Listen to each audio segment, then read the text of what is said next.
Bonsoir à toutes, bonsoir à tous et bonsoir à vous deux. Bonsoir, Bonsoir. Camille, bonsoir, Bonsoir. David, je peux dire David, hein, Oui. c'est David Marolito. Camille Will, Oui, à l'anglaise. Vous êtes anglaise d'ailleurs? à moitié de mon papa. D'accord. Pas de Voilà. problème.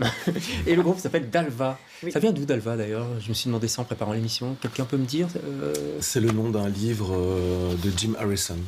Ah ouais, donc pas n'importe quoi. Non, On tape très haut là. c'est l'héroïne de ce livre. D'accord, Oui, qui renoue avec des origines Sioux.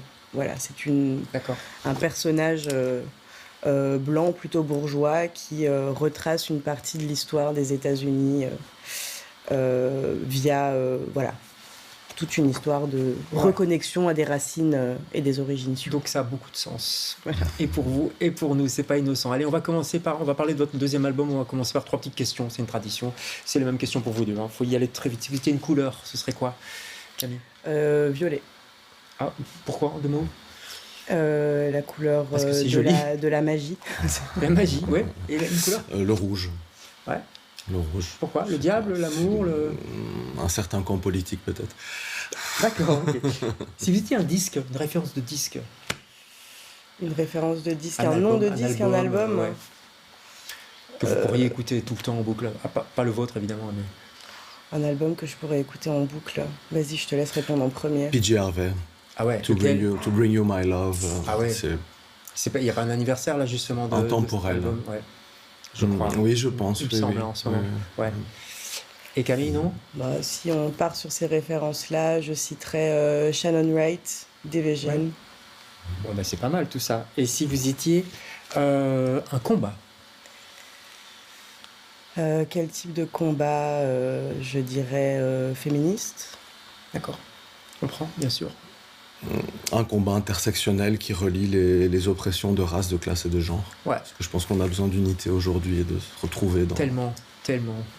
Allez, on va parler de votre deuxième album. Vous êtes les invités tous les deux de LCR ce soir.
Voilà, extrait de Nation Tits, c'est un des morceaux de ce deuxième album qui s'appelle Feral, où ils sont tous passés là. J'ai vu, on a pu voir Depardieu, Doyon, etc. Vous êtes amusés quand même, non?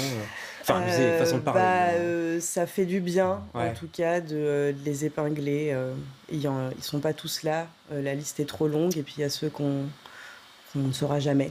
Ouais. Mais c'était une manière de signifier une ambiance, une culture du viol et de l'inceste à travers une chanson et un clip Ouais. qui parle de l'objectisation des corps des minorités. C'était important de dénoncer justement cette culture du viol qui effectivement, c'est assez rare en chanson en fait, de façon aussi directe, je trouve. Hein. Oui, de façon aussi cash. Et justement, nous on pense que dans un certain pan de l'imaginaire occidental, la question du viol et de l'inceste a été poétisée, complètement. Notamment par certains artistes, certains poètes bourgeois. Et donc, je pense que justement une démarche un peu punk est de montrer que cet imaginaire a fait du mal, en fait. Ouais. Notamment post-68, avec quelque chose de très permissif sur la question de la sexualité et qui a répondu à juste titre à des oppressions liées à l'Église catholique et des tabous qui ont été rompus. Et c'est très très bien d'avoir rompu tous ces tabous. Mais ensuite, ça a été un peu la porte ouverte à toutes les fenêtres sur la question de la sexualité des enfants, notamment quand on entend les discours de Cohn-Bendit à l'école, à l'époque, pardon. Donc voilà, il y avait une envie quand même de dénoncer ça, bien sûr. Ouais. Punk is not dead. On peut dire que c'est du punk ou pas, ou punk électro. Alors, je pense qu'il y a une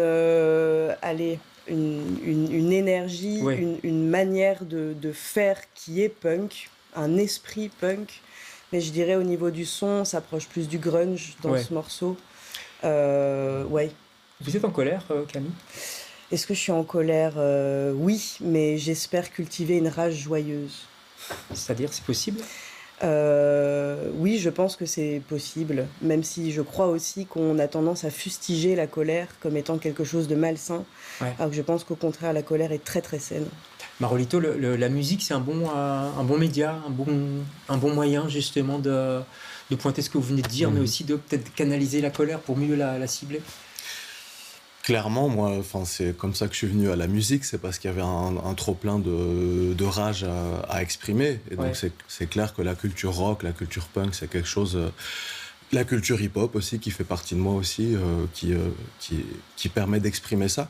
Les musiques populaires, j'ai envie de dire de façon générale, les musiques qui expriment le vécu des classes populaires, finalement. C'est ça, la musique populaire. C'est des musiques qui racontent nos vies. Ouais. Le blues, ça a été ça aussi. C'est une musique qui a raconté la condition des afrodescendants, qui a permis de reconstruire une dignité. On a évoqué le grunge. Kurt Cobain, qui était une grande figure du grunge, par exemple, a aussi permis de reconstruire une dignité. Et donc, effectivement, colère joyeuse. À travers la musique, il y a la trance, il y a le corps qui exulte. Ouais. On a besoin de ça aussi. Ouais, parce que nous, on bouge là-dessus. On danse là-dessus. On danse sur des choses graves, en fait. C'est ça qui est... Il y a un truc un peu paradoxal, quoi. Mais je pense que renouer avec une forme de trance collective, c'est une des volontés de cet album, clairement. Ouais. D'exulter, un espèce d'exulter ou d'exorciser un trop-plein de merde pour pouvoir dépasser et faire force collective. Trop-plein de merde. Non, mais ça me fait penser à une vidéo qui est passée il n'y a pas tellement longtemps d'un certain président, n'est-ce pas ? Suivez mon regard. Sur des gens avec lesquels il n'était pas d'accord. Bref, ça c'est ça, la pochette. C'est joli. D'Alva Faral. On va écouter un deuxième extrait parce que la colère, elle ne s'unit pas qu'à la culture du viol ou à l'inceste. Hélas, il y a plein de colère, notamment l'écologie, enfin les catastrophes naturelles, etc. Ça s'appelle Dance in My Grave. Je prononce bien. Dance in My Grave. Oui, presque. Allez, presque. On regarde.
voilà, deuxième extrait de ce deuxième album. Faut m'expliquer le tournage, c'est épouvantable quand même. Moi, Garantie sans IA.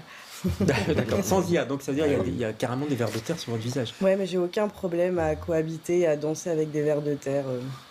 D'accord. Mais c'est d'ailleurs ce qui explique ce morceau. Ça fait rire votre camarade là. Non mais pourquoi je dis ça, à mon avis, si. Non, vraiment ça m'a pas posé de problème. Ah ouais, d'accord. Pourquoi je dis ça? Parce que en fait c'est strictement inoffensif et on a tendance à être pollué par un imaginaire qui rend dégueu.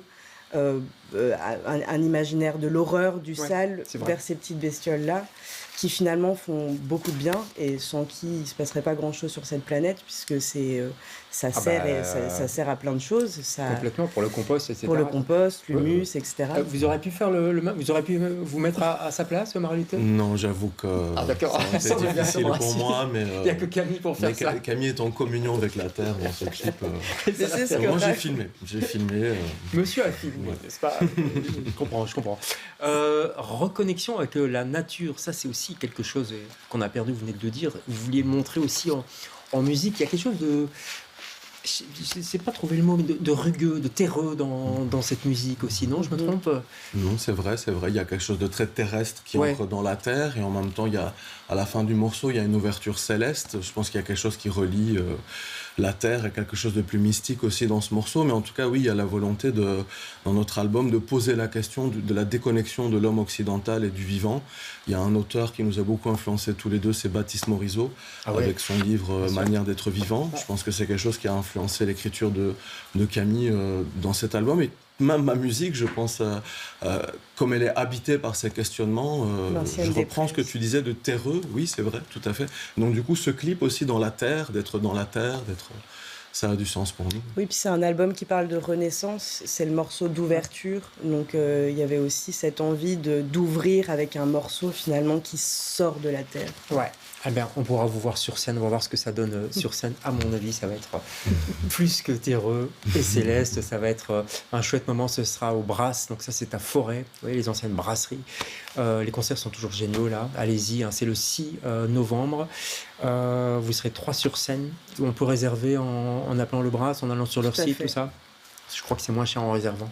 Moins cher en réservant, à partir de 7 €. Donc allons-y. Et puis on peut se procurer l'album. Un album physique, ça existe encore, des albums physiques? Ça existe encore. Voilà, ça s'appelle Faral. Bravo pour ce deuxième album. Bonne continuation. On se retrouve demain avec d'autres invités. Bonsoir.